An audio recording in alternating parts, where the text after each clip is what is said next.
Remember? Oh, yeah. I was wearing my special deodorant. The armpit attacker. All right, we are with John after his first game. He was supposed to get sent back to Kansas in tears, according to Mr. Sarner. But then he was wrong.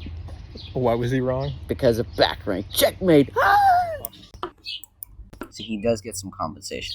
I'm trying to remember what he played here. D7, I believe. We don't even need to know what his rating was. He played well beyond his rating. I played him first, and he played the Night Orf. Well, he knew his stuff until C4. C4 is a bad move because it just makes E45 really easy for me to execute. Nice. And here it's just, he has some play with the B file, but an avalanche. C5. So I decided to take. Mm-hmm. Go King H1 just because now weak pawn and passer. These stupid arrows don't work. But you have to be careful though, because he does have some pressure on the second rank, so it's not like a gimme. What's the plan?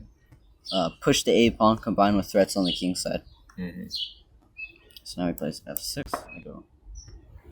Sorry. Queen. Sorry, he didn't do that. Don't worry about it. Just overwrite it. Don't worry about it. Okay, he played Bishop G4. No, so you can just. He played this. Oh man. Taking out your bad bishop. Now I go here, preparing Bishop E3, Bishop D4 to blockade the position. And what was the issue with taking the bishop? I just liked getting my bishop. I like queen takes after rook takes D2. I just felt like, I mean, it's probably still good for me, but I just let's look at it. Queen takes on G4, taking new variation. Yeah, let's just look at it. Rook takes, and I was looking at this position, and I just felt like possibly Rook B2 is coming. His rooks are getting on the second rank, and even though I'm technically winning, this one seems like he's getting a bit more counterplay in view of Rook coming to B2. And you know, I do have to pacify my position a bit, and I don't think I'm fast enough with the A pawn. I think so. That's wait, but you could try like knight to H5 instead. Well, but I mean, he's got the knight is kind of covering everything up. You know, like there's not really any threats.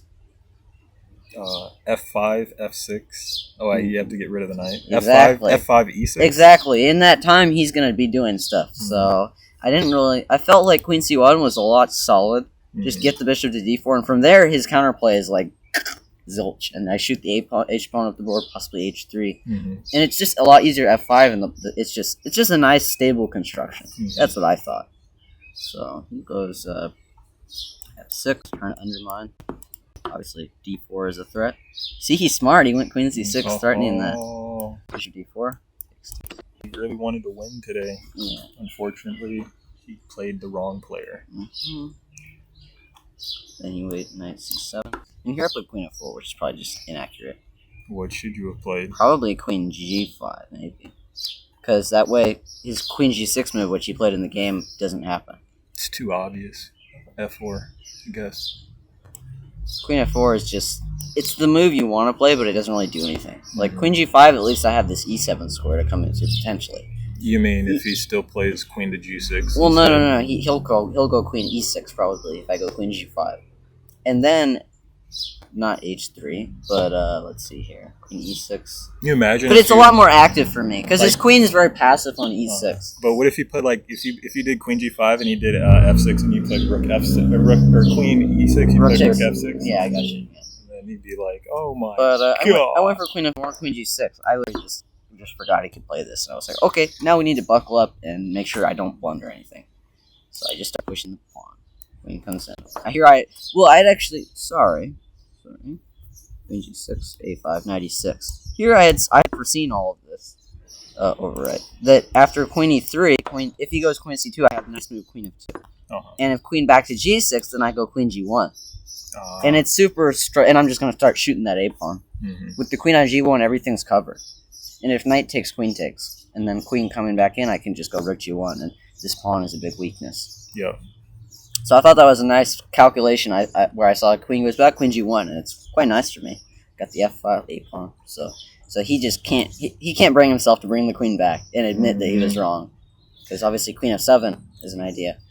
So he just takes, and now this is just winning. for me.